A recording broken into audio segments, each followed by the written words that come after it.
Good evening to Dr. Neeraj Chawla, sir, the panelists from Team Medusane and Medbound, and my dear fellow attendees. This is Ignatius on behalf of Team Medusane, and it gives me immense pleasure to welcome you all to this webinar on USMLE. Medusane is an academic forum started by medicos to create an open platform for the students who are having difficulties to buy paid learning platforms. We created this forum with a motto of consulting confluences of lectures from faculties of various medical colleges across the country and instituting affordable medical education to build budding fellow medical students. Medbound is a global network of verified medical and health students and professionals. The platform brings amazing opportunities for seeking and providing mentorship and guidance. That is why they say we are Medbound, each one teach one. It is with pleasure I introduce to you our speaker for today's session, Dr. Neeraj Chawla, sir. Dr. Neeraj Chawla, sir, is a Step 1 qualified fourth-year medical student at the University of Illinois in Chicago, pursuing a career in ophthalmology. Dr. Neeraj, sir, was born and raised in Bangkok and has been living in the US since 2014. He received his college degree in neuroscience at Emory University in Atlanta before moving to Chicago for medical school.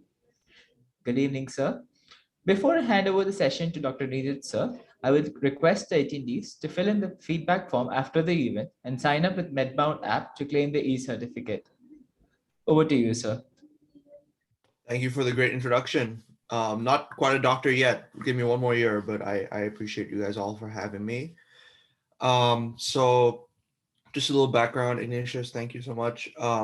So I'm a fourth year student. I'm currently out in the West Coast in California. I just finished my OA rotation actually yesterday in ophthalmology, and I'm applying now for residency positions. Regarding the STEP exams, I took my Step 1 exam last year in June, so June of 2020. It was a little delayed because of the pandemic, so I was supposed to take it in March, and that sort of pushed back everything. But regardless, I learned a lot from I learned a lot from my experience, and I want to share with you as much as I can. If you guys have questions, feel free to put in the chat while I'm talking, or just save it for the end. I want to just get through what I want to say first. And it's going to be structured, but I may bring in random points, and I just want to give you as much information as I can from my perspective. Okay, I'm not really going to touch upon registration, costs, logisticals kind of stuff, just because I feel like that's sort of stuff you can look up online yourself, and your time is valuable. I don't want to waste your time. So I'm going to talk to you more about the test itself, how I feel like you should study, how much I feel like you should study, based on my experience, based on my classmates' experience. Yeah, so let's get started. So, I don't really know how the USMLE licensing works abroad, in the sense that you have to take USMLEs to become licensed abroad. But at least in the US, there's 3 USMLE exams. There used to be 4, but now it's 3. There's Step 1, Step 2, and Step 3. So the one they removed was the Step 2 CS, which was the oral boards. So that doesn't exist anymore. They actually canceled that last year. But Step 1 is classically it's the biggest beast, in the sense that it's the first, I think once you get used to Step 1, or once you've taken it, then you know what to expect moving forward. So it's the biggest hurdle, because you haven't really taken a test like this before. So yeah, Step 1 is definitely a very big test. It's 8 hours long, 7 blocks, 40 questions each, or about 40 questions, plus or minus 1 or 2 questions. And the questions are 1.5 minutes each. So it comes to 1 hour per block. There's a 15-minute tutorial at the beginning of the exam. And then there's 45 minutes of break time in the middle of the test. You can, allocate that break time how you want. And I'm also going to give you some advice about test day, and how my test day experience was, and how I would approach test day as well. And basically Step 1 is the most basic sciencey of the 3 step exams. It brings in biochemistry and all that nitty-gritty stuff that you may have learned in college, molecular cell biology, micro level stuff, but then it applies it to the clinical setting. So it really is assessing your ability to integrate concepts together. Our scores are 300, global average about 229. My assumption is a lot of people here are international medical students, or pursuing international medical graduates, or even you may have already finished medical school, in which case congratulations. Um, and the threshold is higher as an international medical student to come to practice in the United States, which means that you have to really do well on your step one exam, because it's the only standardized exam. Now the other thing is it's starting to go past fail, which means that emphasis is going to go more towards step two and step three moving forward. Nevertheless, I do think that having a very strong background, step one knowledge will help you succeed in the clinical setting. I've been working like full time in the hospital since last June, and you get asked questions daily by like your attending doctor, the residents that you work with. You have to apply concepts to understand how to manage the patient's condition. Everywhere from initial workup, history and physical, all the way to management and follow up. And having that foundation is really important. So even though it's going past fail, I still think taking this exam seriously is of your best interests. Okay, so this is just like a basic breakdown I found online on the USMLE website. Um, so you can see, about half of the exam is on pathology, so disease processes. That's really a big chunk of the exam. But then they also comprehensively test physiology, and then you can see the rest. I don't have to read that out for you. Um, in terms of, so on the left is like systems, and then and on the left is like subjects, and on the right is like organ systems. So general principles basically just means like overlying concepts that like cover all the systems, for lack of a better explanation. And then you can see it's pretty well distributed. What I will say though is that step one, it's not like med school exams where like you've learned this organ system or you learn this subject and then you take a test on it, because the questions are really integrative. It's second, third order. You have to combine multiple concepts together in your mind to form a plan or to form an idea of what's going on. So I think really, and when I talked about my general advice, I think it's important to emphasize that you have to have a really good basic understanding of these different concepts before you can really tie it together. And that's why like not starting too early with step one studies, but really focusing on your own medical school education to learn each individual organ system on its own. And then once it's time to take step one, you can bring those together. But you have to at least expose yourself to those before you start integrating the concepts. So you really have to like go step by step, literally. Um, and then also just another note is that they've actually been switching the premise of the exam away from management strategies and management, because that's more of a step two and step three thing. And I'm taking step two next month. And they're gonna actually shift the emphasis more towards ethics, public health sciences, biostats, um, that kind of stuff, which I think is actually good and bad. Good in the sense that those are the low hanging fruit. It's not like brute force memorization. You don't have to just memorize everything. It's more about understanding and your ability to bring in the humanistic side of medicine in. And also those things don't take as much, or it doesn't take as much mental capacity to learn that stuff. But that just means that you need to know it even better, because you have to set yourself apart from the rest of the crowd. But this kind of stuff I wouldn't really worry too much about. I just want to give you an overview to show you how comprehensive the exam is. But when you're studying, you should really try to come from a holistic perspective. I'm trying to study everything you can do from every perspective. It's all about putting the time in. Okay, so my experience. So I started studying full time, I'd say in December of 2019, when I had my winter break. And I was scheduled to take it in March. So I pretty much studied for that 2.5, 3 month period of like end of December to like mid-March. Then the pandemic hit in the US. And my exam got pushed back a few times. So I didn't end up taking it until June. But I did take a month off in April. So I'd say, and I did other work in April because I needed a break from this, if I'm being honest with you. So I probably accumulated total of amount of about 4.5 months of studying for the step one exam. I've seen people take anywhere from 2 months to 2 years to take this exam, so it's there's huge variation. And obviously that depends on how fresh the knowledge is. Have you learned the basic science recently, or has it been many years? That you have to factor in those kinds of things. How much time do you have to work with? I had a dedicated study period, so I could put in all of my day in. Some people are working jobs and they have to balance it, so obviously they may need a little more time.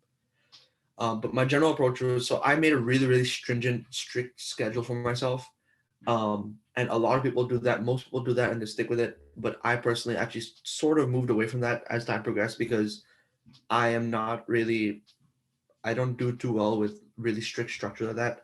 I sort of eventually just moved to the premise of, I'm just going to put in whatever time I can each day, study as much as I can, but I'm not going to set myself limits necessarily. And that system doesn't really work for everyone, because a lot of people need to make sure they're on track. But I kept a checklist at least to make sure I was covering the topics, and I made sure to do multiple passes of each resources. I did make sure to do multiple passes, because one pass is not enough. I cannot emphasize that enough. You need to really revisit the content multiple times, even if you think you know it. A few weeks later, there's every chance you would have forgotten it. That's just how it is, because you are cramming your mind with so much information. It's really hard to keep it together. So if you feel overwhelmed, just know that you are not the only one. Everybody feels that way. So the main thing you have to do for step one is practice questions, and I'm going to touch on study resources in the next slide, or maybe a couple slides down. But I basically did 60 to 100 questions a day, so about 2 to 3 blocks of 40. Since the exam is in 40 question blocks, I practiced in 40 question blocks, and then I did those like typically in the morning, and then I would watch videos, read, do other stuff in between, or like during the afternoon. And then what I would do is I would stagger my reviews. So as much as doing questions is important, reviewing those questions are as important, if not more important. But what I would do is, in order to give myself some space for repetition, I would keep my reviews one day after the actual questions. So I would like do the questions on Monday, and then review the questions I did on Monday on Tuesday. But then on Tuesday, I would also do a next bunch of questions that I would review on Wednesday. So my reviews were always one day behind, lagging behind the questions. And that way, I could review that specific topic a day later. And then what I would do is I would always have first aid, which is the main textbook, which I will also touch more upon, open. So if a question came up about a specific topic, say like a vitamin deficiency, for example, I would read the explanation on the question bank. I would look at my answer, see how I got it wrong, really try to understand it, and then I would open the page in first aid, and I would read that, and I would add extra notes in the margins. So that way, you're really integrating the content. You're really putting different things in your mind. You're putting your own words. You're really trying to develop like a global understanding of it. I think that is super, super key. By the end of my study time, my step one book, my first aid book, was messy. It was really, really like, there's words everywhere, labels, this, that. But I think that really helped me just put everything together, because there is no one central resource for everything. You have to sort of touch different resources. So if my goal was to put everything together in that one first aid book as much as I could. How I studied was actually, I did random topics from day one. The USMLE exam is, you don't know what each question is going to ask you, as opposed to like a school exam where like, oh, I just learned cardio, so this is going to be a cardio exam. Step one's not like that. Every question can be a different topic. So I took that approach from day one. I took random questions from day one. I didn't select specific organ systems. A lot of people like to focus on organ systems, or at least when they start doing questions, they like do like organ systems first that they're weak on. I think that's a great idea also. It's sort of just knowing what your limits are and what you're comfortable with. My favorite resources, and these are resources from the US, but pretty much everyone in the world uses them. Pathoma, which is basically the pathology holy grail. Sketchy, which is like memory palaces to like memorize pharmacology and microbiology, and UWorld, which is the main question bank. I think those three were my 3 favorite resources. And pretty much more than 90% of my class also did those resources. I don't know how heavily they relied on it, but everybody at least used those resources. I can guarantee that. They are kind of costly. So if you know people who have subscriptions or even have the files and like can help you out and stuff like that, that's the move. I split subscriptions with my friends, so it was much cheaper, because these exams, these resources, the costs really accumulate. It's honestly kind of ridiculous, but it is what it is. How long did I study for total? I probably did not. Initially So I went home to Thailand, actually. Let me give you some context for my dedicated study period, so I could just be home with my family. For the first 1 or 2 weeks, I sort of shut myself off from the world and I just focused on studying 12, 13, 14 hours a day. But I realized that that's not sustainable. I think that was a recipe for burnout. So, I actually started to try to find a little more balance after a bit. And then I started to exercise, play sports. I started to socialize, meet my friends. I started to sleep in a little bit more. And I would and I would probably study about 9, 10, 11 hours total at the max. Studying is draining. It's not like working in the sense that you're there, you're doing stuff. You have to because the problem with studying is you have to actively process that knowledge and put it in your brain. That takes a lot of energy. So you need to refuel yourself. You need to eat well and you need to sleep well. Sleeping is so important for retaining the information. It's more important than studying a few extra concepts and getting 5 or 6 hours. I advocate for 8, 9 hours of sleep instead. But again, that's also up to you. You have to know your limits. I'm a big sleeper, so I need to sleep. That's simple. That's how it is. Yeah, so that's just like an overview of my experience. And then one more thing I want to say actually is, and I think this is a good piece of advice that was given to me from an older student who's now doing anesthesia residency. He told me that, you don't really, it's hard to really memorize things from day one. When you're first starting off your studies, you have to focus on understanding first. Understand. Don't focus too much on memorizing the nitty-gritty details or what does this cofactor do? What is the site? What is like the site of the action of this drug? What are like the specific triad of symptoms associated with this condition? You'll forget that if you study that really early. I think what you really want to do at the start is understand it. How do these symptoms relate to each other? How does it fit into the greater picture of the disease? How is the patient going to present based on these signs? What am I going to be looking for? You want to have a really good global understanding. And then once you feel that you have developed understanding, then you can start focusing on memorizing the details when you're closer to test day. Once you're 2 or 3 months out, then you really want to start hammering down the details and memorizing things. But don't take that approach from day one because you're just going to forget it. The human mind can really hold on to that much information for no more than 2 or 3 months. So, you have to study smart as much as you study hard. I cannot emphasize that you have to study smart if you want to do well on this exam.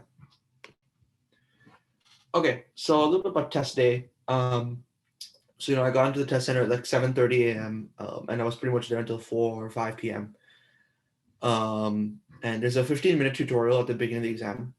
But you take practice exams and stuff like that, so you're familiar with the test schedule. So I actually skipped the tutorial, and when you skip the tutorial, it actually adds to your break time. So they give you 45 minutes of break time in the exam. If you skip the tutorial, which is 15 minutes, you actually have 1 hour of break time.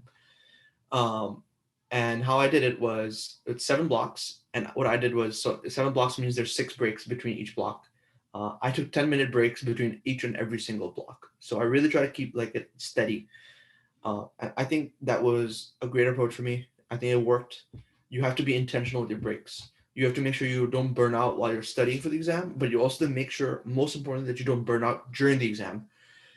And by doing that, you have to maintain balance. So in terms of food, you don't want to eat too much food. You don't want to go too carb heavy because that will make you sleepy. That will make you dreary. That'll make you tired. You don't want to do that. You need to be on your toes. So, don't have a big plate of pasta or don't have like a ton of bread. Don't do that.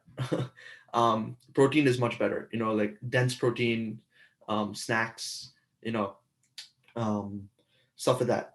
And then I also had like a couple of nutrition shakes or like drinks that I just brought with me and I just like sipped on it. I had a large mug of coffee, but I didn't have too much.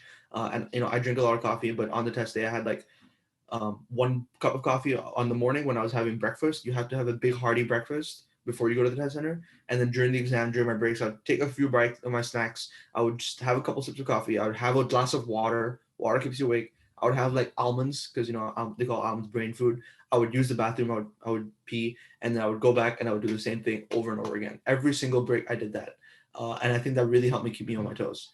And it's something I would fully recommend as a general approach. And I think that's something I learned from my MCAT experience because my MCAT didn't go as well as my step 1. And I think that's because I didn't really optimize. I wasn't intentional with the way I took my exam. and I didn't prepare myself and prime myself and condition myself as much as I wanted to. But I learned that, and I took that approach for step one, and it definitely helped. As much as the test day is important, I think the day before test day is equally important. I think, this was also told to me, but the day before your test day, you have to make sure you wake up extra early, 5, 6 a.m., which is extra early for me. I don't know about others, but I'm a night owl. I made sure to wake up extra early. I made sure to study, but I stopped at like 2, 3, 4 p.m. And then what you want to do is you want to basically unwind before your exam. It's a big test. There's a lot of stakes, but you have to make sure you unwind the day before and put yourself in the best mental headspace.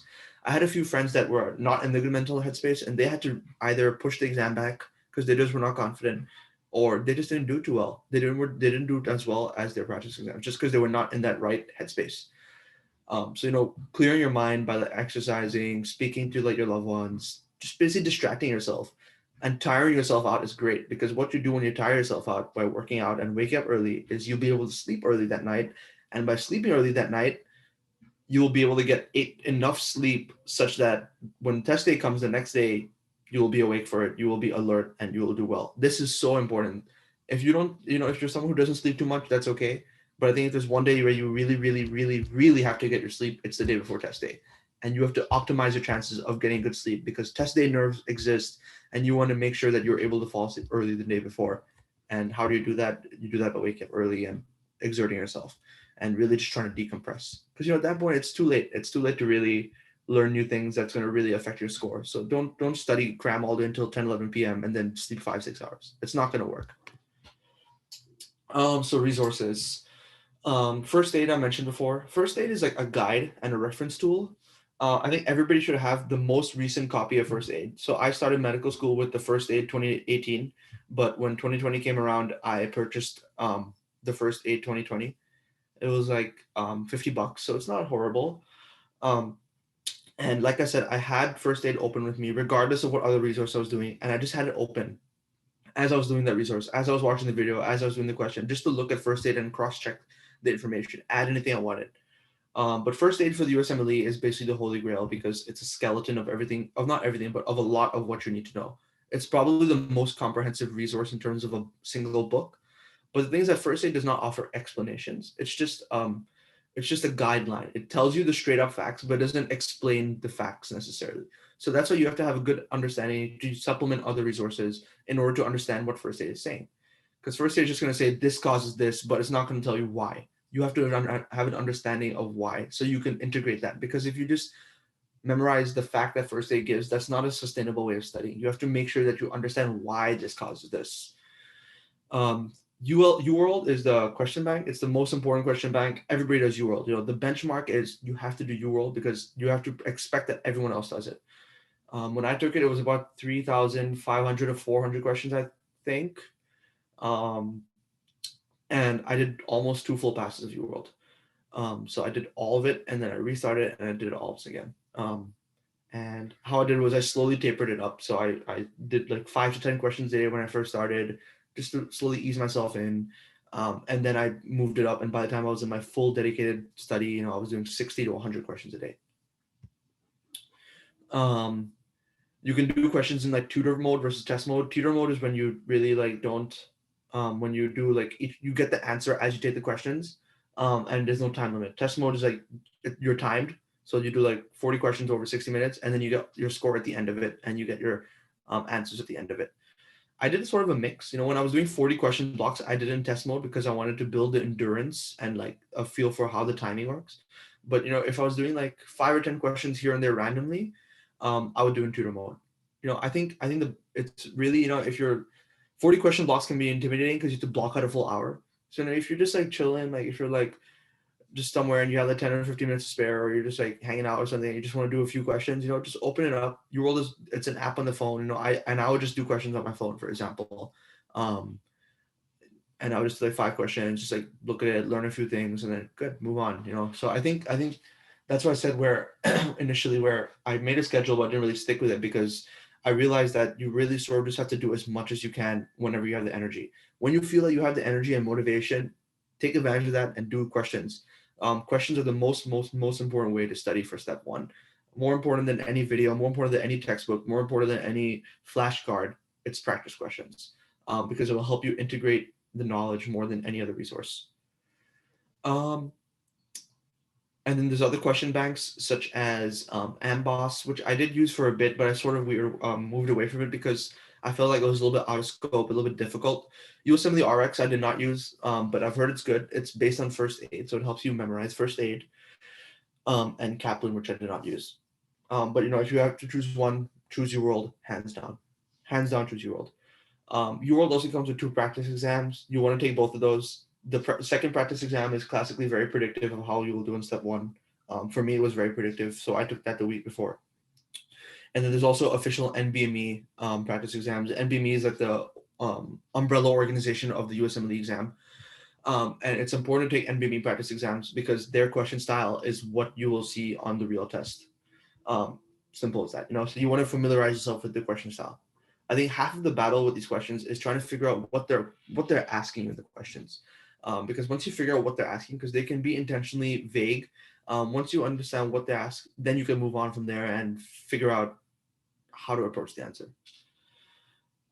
Boards and Beyond is another resource. Was developed by Dr. Jason Ryan, who's a cardiologist here in the US. And I used Boards and Beyond as my primary resource during my first 2 years of medical school. So I didn't really use it when I was actively studying for step 1, but when I was learning the medical content first, Boards and Beyond was absolutely amazing. Dr. Ryan really goes through the things. He explains it. He does not fluff into it. He does what you would read in a 60-page textbook in a 15-minute video. And I like, I'm much better at learning like by listening to concepts and watching things than just reading a textbook.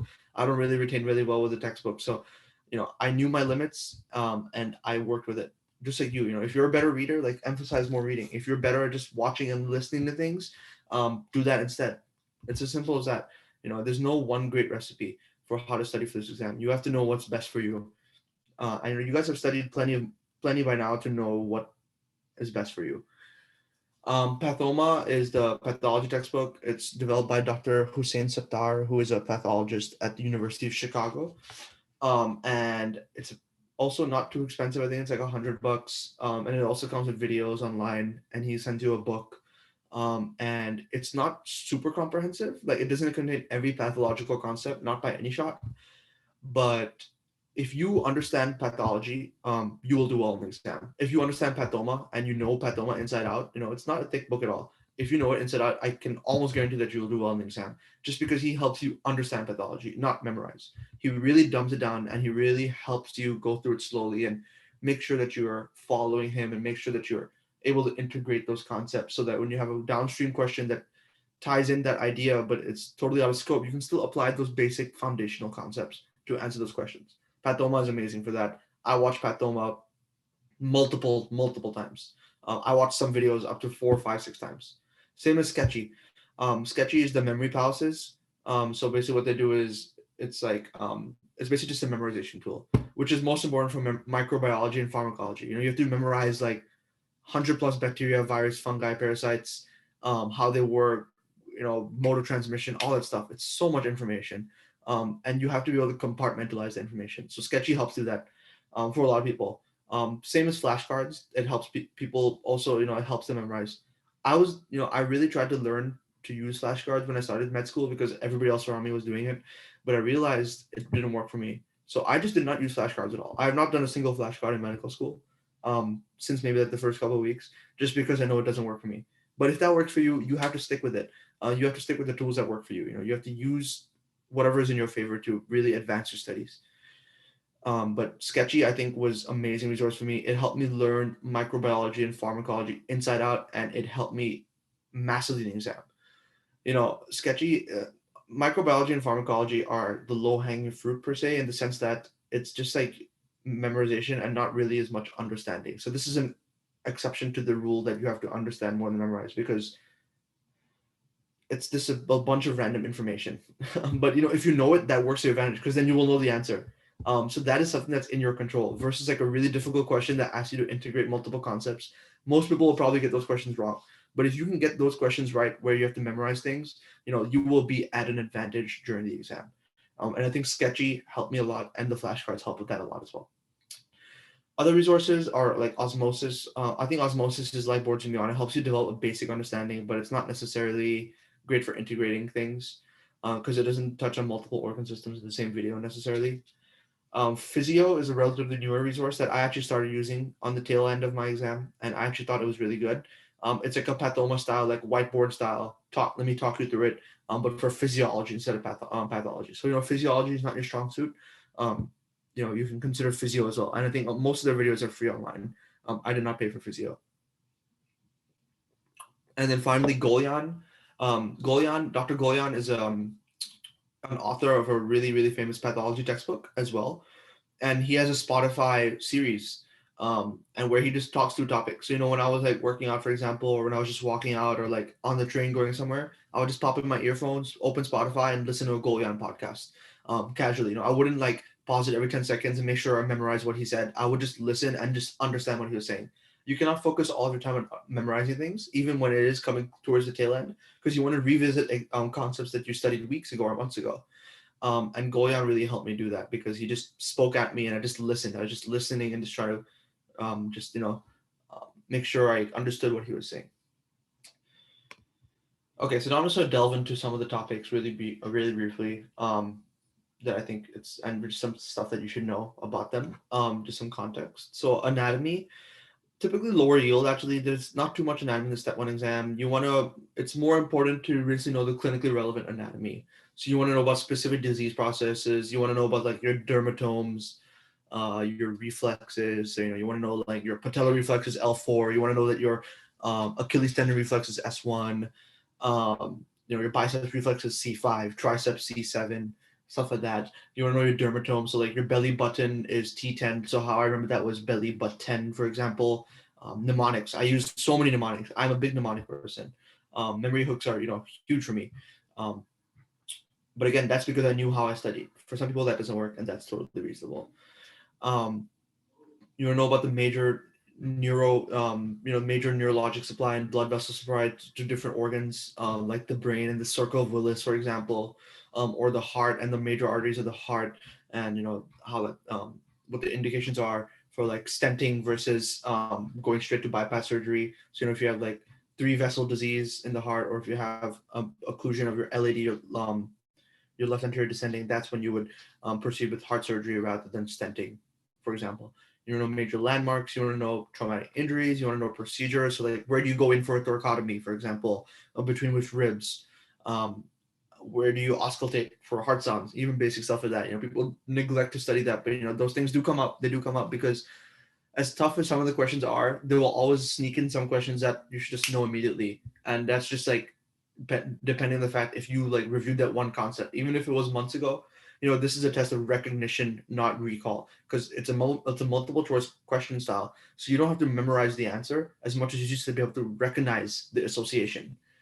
You also want to be able to interpret and identify images on X-rays, CTs, MRIs, micrographs, histologic slides, biopsies, all that good stuff that's a struggle to learn.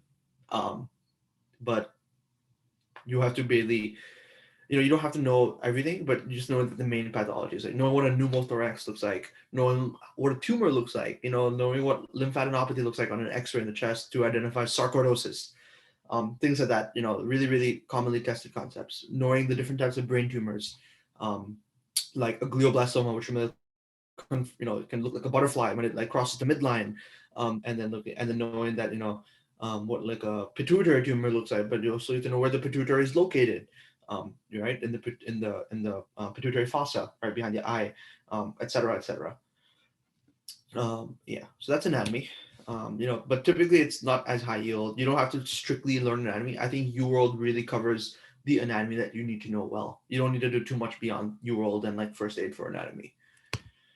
Biochemistry is very crammable, but it's also very forgettable. People don't love. I mean, I did like biochemistry, but I did not love studying biochemistry at all because it's a lot of brute force memorization. Krebs cycle, all that stuff. It's just it's frustrating to learn, even if you like it. So I do think though the biochemistry is crammable. So you don't have to do biochemistry from day one. I think again, UWorld really really covers biochemistry really really well. Some high yield topics in biochemistry include your vitamin deficiencies. You want to know your vitamins inside out. You want to know the deficiencies and the toxicities.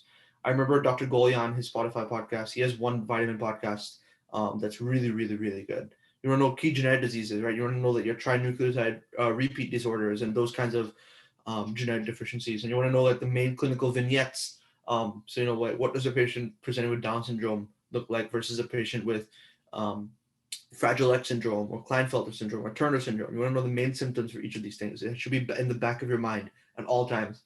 And New World again has amazing, amazing images for this. You know, so if you do a question and you look at the explanation, the New World explanations are honestly the most amazing explanations I've seen. They have amazing pictures as well, and it really helps you bring that information out. You want to know about key regulatory enzymes and cofactors and stuff like that. You also want to know about pharmacology as it ties into biochemistry. You also want to have a basic understanding of laboratory techniques. It doesn't have to be too in depth. You don't have to know how to do a PCR, like there's different steps, you know, like activation, denaturation. Even I don't really remember that, honestly, but you do want to know basic understanding. So, like, um, for example, like a northern blot versus a southern blot, right? Southern blot, you're looking for like DNA. Northern blot, you're looking for RNA. A western blot, you're looking for protein. That's pretty much all I knew going to the exam about those different types of laboratory techniques, and that was enough for me. You also want to know about other things like fish and CRISPR. Just have a really basic understanding of those. It doesn't have to be in depth. So this is what I was talking about before: low hanging fruit. Microbiology. That picture on the right is from Sketchy. That's actually one of my favorites. One of the first and my favorite sketches. I haven't looked at Sketchy in more than a year now, but I feel like I can still remember the majority of most of the sketches just because I watched it so much and I really focused on understanding it. So this is the Lyme disease sketch. So you know it's a memory palace. So you can see over there that the person there has holding a shield with the heart because of the heart block, and then he has two bells above him because it causes Bell's palsy in stage 2 of Lyme disease, for example.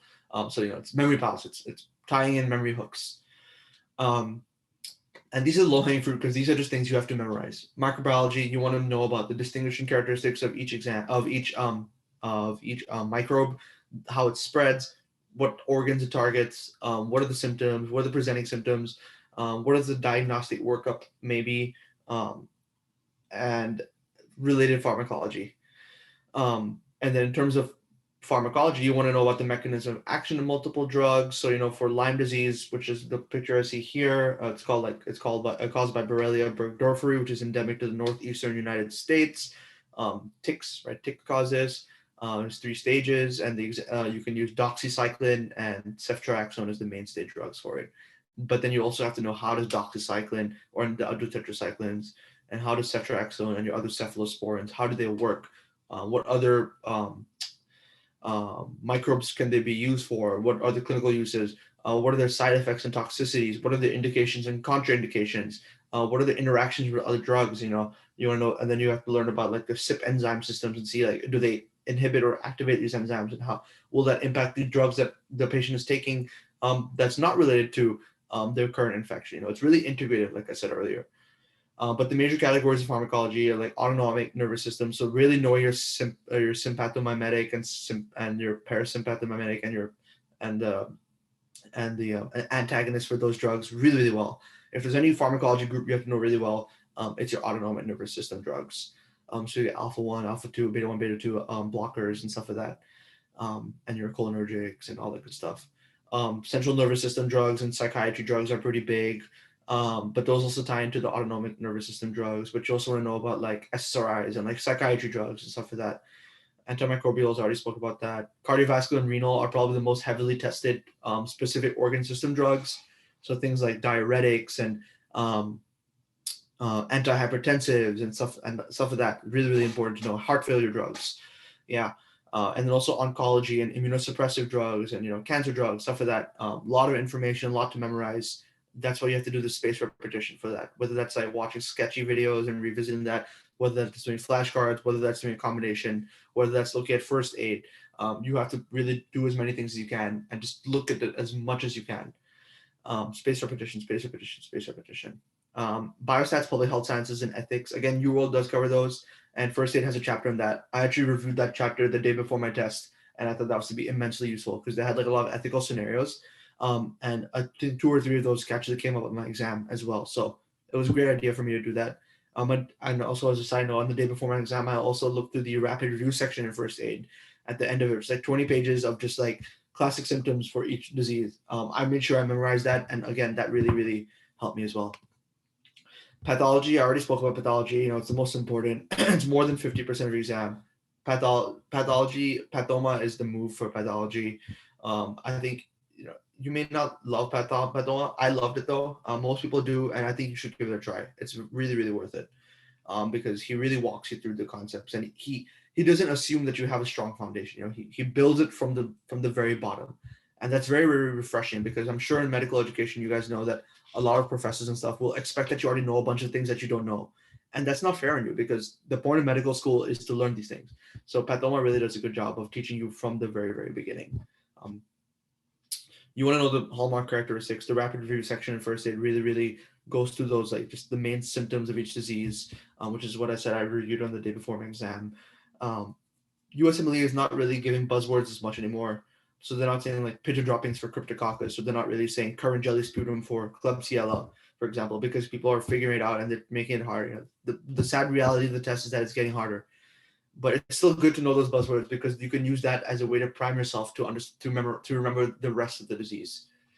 And in terms of organ systems that are classically most difficult for people, that in my experience, cardiovascular, maybe pulmonology as well, renal, and hematology, oncology. I don't know where that line came from on my screen. Okay.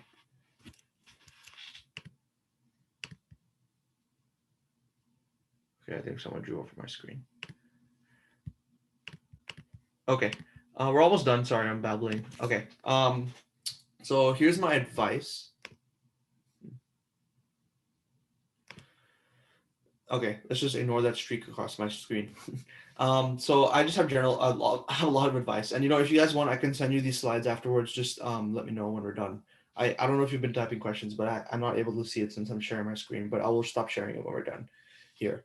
So I think your objective is to basically overall learn and understand concepts from different standpoints. You want to look at each topic from a different view, and I think doing different resources will help you do that the most.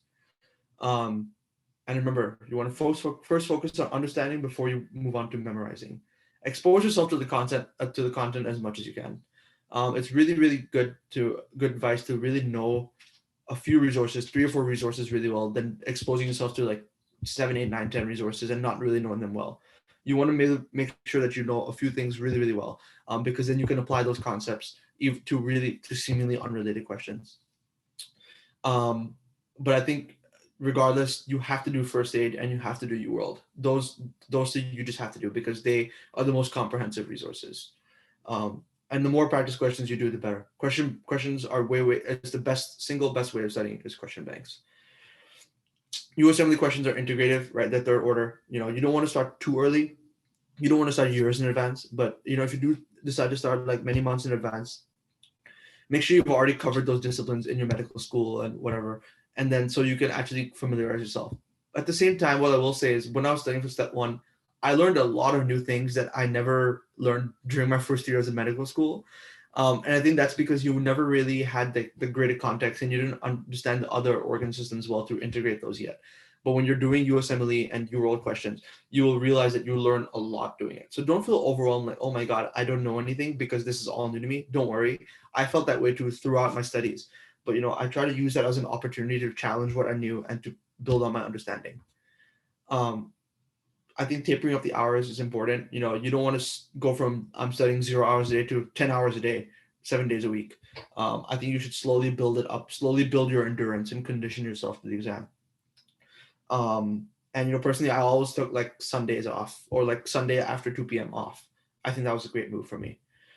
I think taking at least a half day off every week when you're deep and you're dedicated will really, really keep you going. And it's a good motivational tool to, have some rest. I think maintaining a system is good. Like I said, my schedule, I sort of moved away from it at the time, but I still tried to be comprehensive and I still checked off things that I studied. I made sure I made sure that my question bank corresponded with a full passive first aid. And I did the question bank twice. I did first aid, I didn't do first aid front to back. I just opened random pages depending on what I was studying, but I definitely covered all of first aid by doing that. I think go with your gut is probably the most important thing on the slide.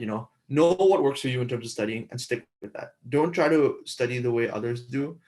Do what works for you, because at the end of the day, this is your exam. You're putting the time. You have to do what works for you, and you have to do what keeps you motivated. If you do things that don't work for you, like me with flashcards, for example, it's just not going to work. Um, so don't try to force the matter. Reviewing questions is as important. Like I said, I reviewed questions the day after I did the questions, so I got a little spaced repetition in. I thought that was actually a really, really, really good system, and I would highly recommend it, or at least try it. Um, but I think reviewing questions is good, because then the question only tests one thing, but then the explanation will offer you a general understanding about the condition, from everything from presenting symptoms to follow up and management. Um, so it's really, really comprehensive. The URL explanations are fantastic for that. And then also, as important as going with your gut, is doing everything in your power to prevent burning out. This is a really, really difficult exam. I mean, it's a big challenge for all of us, and you should give yourself some credit for doing it. It drained me a lot, I will say. I had to go straight to the clinical setting after taking step one, and it was difficult, and it is tiring. And I think it's important to acknowledge that you have to make sure you get enough sleep. You have to make sure you do the other things, and you do not let the test take over your life. I have seen it. The person I lived with in my first year, he started studying for the step one, um, 6 months before me. He was doing 5 hours a day, and he cut himself off the rest from everything else in his life. And I did better than him, just because I found balance. I did not burn out, and I studied smart as much as I studied hard. So I think you really, really have to do everything in your power to find that right balance. All right, and that's everything I have for now. I see there's a few questions in the chat. Okay. Okay. How about you guys give me your emails on the chat, and I will send the slides over to you. And I can just write the emails. Sir, if you can actually give us the slides to either me or the Medbound team, we can circulate it within the group, sir. Okay, perfect. Yeah, I can do that. And sorry, I'm sorry if I was a little bit disorganized with stuff, but I hope that was useful for you guys to know. I think, and if you guys have any questions, feel free to ask right now, and I can try to give my input. Let's see if I can. Let's see. I'm gonna try to share the file right now.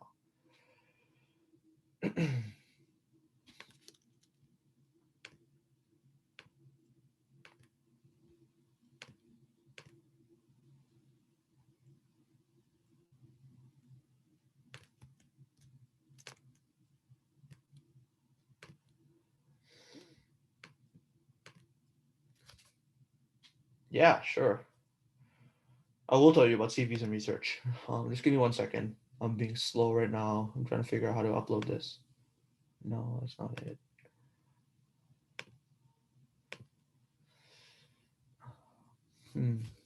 Okay, I think I have to upload these.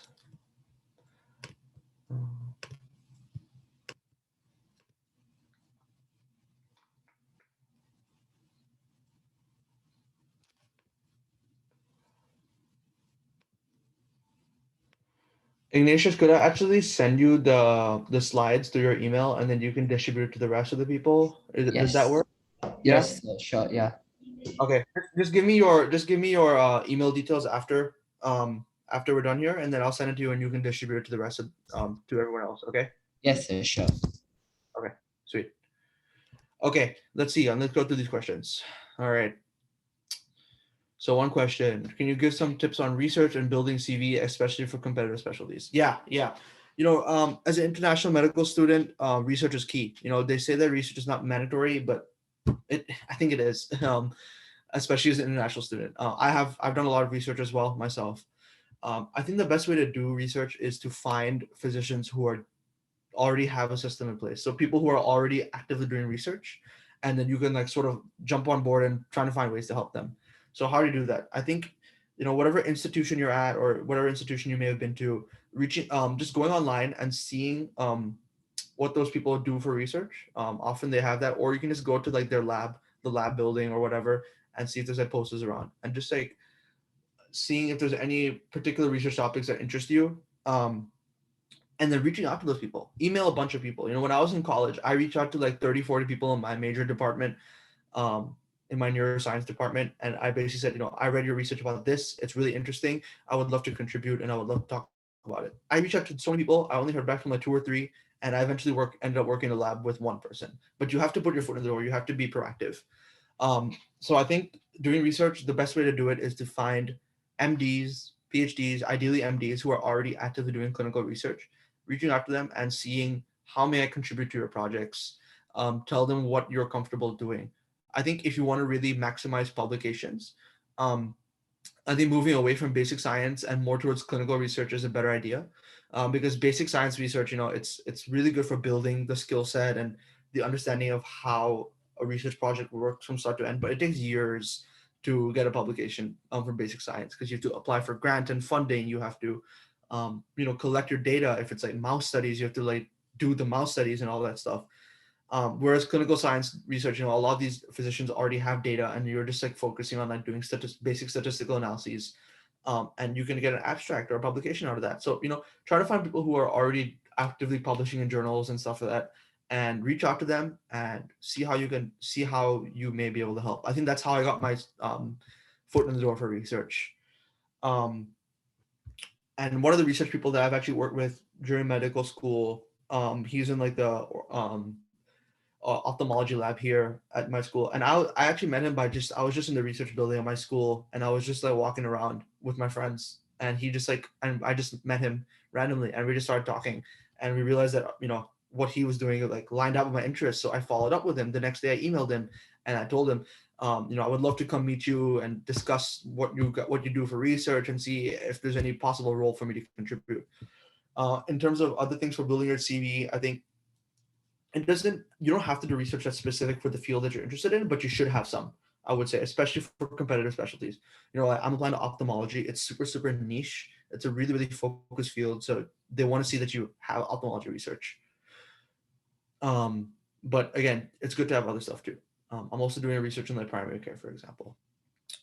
Another question that was sent for me, step 1 exam costs. I think it was about $300-400. It's not cheap at all. And I think if you take it abroad, actually, it's even more expensive. So medicine it's a difficult field, and if you have family help to pay for those costs, that's great. I've relied on like student loans as well. So I'm gonna have to pay back those loans, but those help me pay for my exam as well. And I think seeking scholarships is also a great idea. There's a ton of scholarships out there, and I did not really seek out scholarships, and I sort of wish I did, because medical education is really, really expensive. So I think you guys should definitely look for scholarship opportunities offered by your school or even just in general. Another question: what are other opportunities to work in the U.S.? I think a lot of international medical graduates actually, and I've worked with a few as well in my research lab, they're not guaranteed a residency position until they've worked in the US. So a lot of people, what they do is they do research fellowships or like other related, or they just work in labs and they do have other jobs. So they get an MD at their from whatever country they're from. They may even do a residency where they're coming from, and then they come here and they sort of have to go back a few steps and do like like 1 or 2 research fellowships. And when you do those research fellowships, you would just apply broadly, apply to like a bunch of programs, reach out to them, and just ask them, if there's any positions for me. I'm already finished medical school abroad. I'm interested in pursuing a residency in the US. I would love to contribute. And you can do have like a clinical research fellowship. And with that, you can not only do research, but you will develop connections and be able to get letter of recommendations when you do apply for residency. And that's all massively, massively useful. There's also other jobs like scribing and stuff like that. It can be difficult to like take a step back. You have a full medical education, now you have to go back and scribe. Like it's frustrating because you put a lot of money and time into learning medicine and practicing medicine. But if you have to give up 1 or 2 years of your life so you can ensure that you can practice in the US in the future, it's all worth it. It's all worth it. And I have people in my class that are in their 30s. They applied to medical school multiple times and they had to try multiple times before they got in. So the journey is long for a lot of people. That's just how it is. It's extremely competitive. Okay, another question. I'm good at the beginning stages of my preparation. Do you think it's a good idea to do untimed blocks and just think through questions as opposed to doing time blocks to condition myself? Yeah, I think starting with untimed blocks is a good idea. The question blocks can be intimidating. And then once you slowly gain the confidence and the knowledge base, then you can start doing the time blocks. I think that's totally reasonable. That's pretty much what I did. And even when I was in my main dedicated time doing time blocks, I would still do untimed blocks here and there, shorter, like 5-question, 10-question blocks, just because it wasn't as scary for me to do. Because doing a 40-question block every time it's a lot. It drains you. Can you tell me about the So, excuse me, sir. So we'll take one more question and we'll wind up the session due to time limitations, sir. Okay. I'm just gonna really quick go to the last. I don't know much about the UKMLA test, so I really can't answer that. I'm sorry. As an IMG, can I do research projects in the US? I think you can. A lot of research, especially clinical research, is virtual now. It's just I've been working on a book chapter, for example, with a person in my school, and it's been entirely virtual. I've been writing the book chapter, and I've just been emailing it to him. So you definitely can do it remotely, but you will only find that out if you reach out. But I do think clinical research is much more clinical research is more ideal for remote than basic science. Also for the next exam, I don't really know. And in terms of applying for clerkship positions, for example, this is the last question. I got a question about clerkship positions as an IMG. I think again, you just sort of have to look up programs in the field of your interest. So like I did an away rotation at a program here in California, and I saw in the application that they also take international medical graduates and international medical students to do rotations here. So I think you really just have to reach out online and see what opportunities there are for you. Nobody's gonna give you that information. You just have to sort of look online. You have to be systematic, look through states that you see yourself going, and then you'll be good. Okay. Yeah, I'll drop my emails for you guys.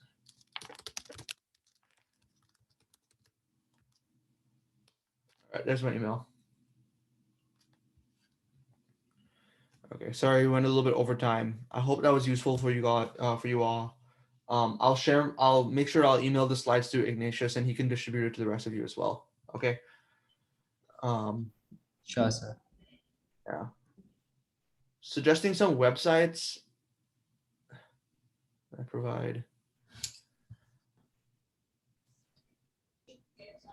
Online research. I think you have to go to the institution's website. So I go to University of Illinois in Chicago, UIC. It's a very big school, and if you just go to our school's website, our College of Medicine website, try to find the College of Medicine website for each school, and then go to the faculty list. And when you go to the faculty list, they'll list out all the faculty, like all the MDs that are working there. And if you click on their name, often you will see it'll open up like a page about what they do in their practice and in their research, and also list out their publications. So from there, you can look at what those faculty people are doing and then you can reach out to them. They also often have their emails there, so you can directly email them.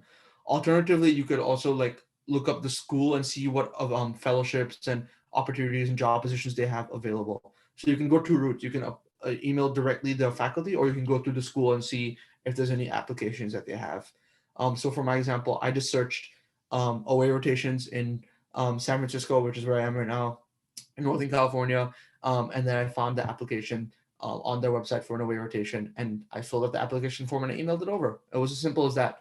But I think you just sort of have to look that up and just go through a bunch of research and rummage through the school's website until you see opportunities. So look for international student opportunities for research at X institution, for example, and then just sort of dig down the Google hole until you find something that looks prospective for you. But the most important thing is getting your foot in the door and reaching out more than anything else. You just have to reach out.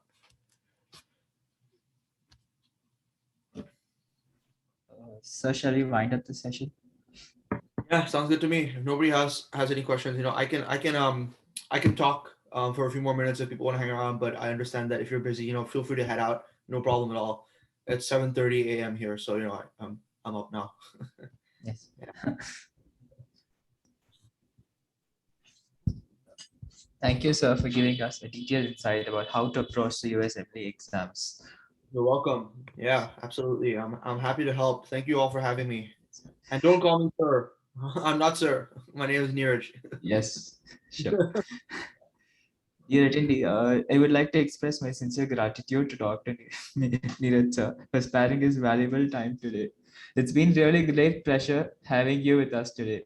I extend gratitude to Team Medbound and Team Medicine for making this webinar a reality. Last but not least, I thank all the attendees for being a part of this session. We will love to have you back in our upcoming sessions as well. Dear attendees, please fill in the feedback form and sign up with Medbound to claim your free e-certificate. Thank you very much. Thank you very much, sir. Thanks a Yeah, lot. absolutely. Absolutely. You guys are all very welcome. And um, hopefully step 2 and residency stuff goes well for me. We'll see. Hopefully it goes well for you. Best of luck on your journey. This is a long, long process. Don't beat yourself up over it. Make sure you take breaks. Make sure you take breaks. Um, I was playing football regularly when I was on my study period, and that kept me motivated and helped me keep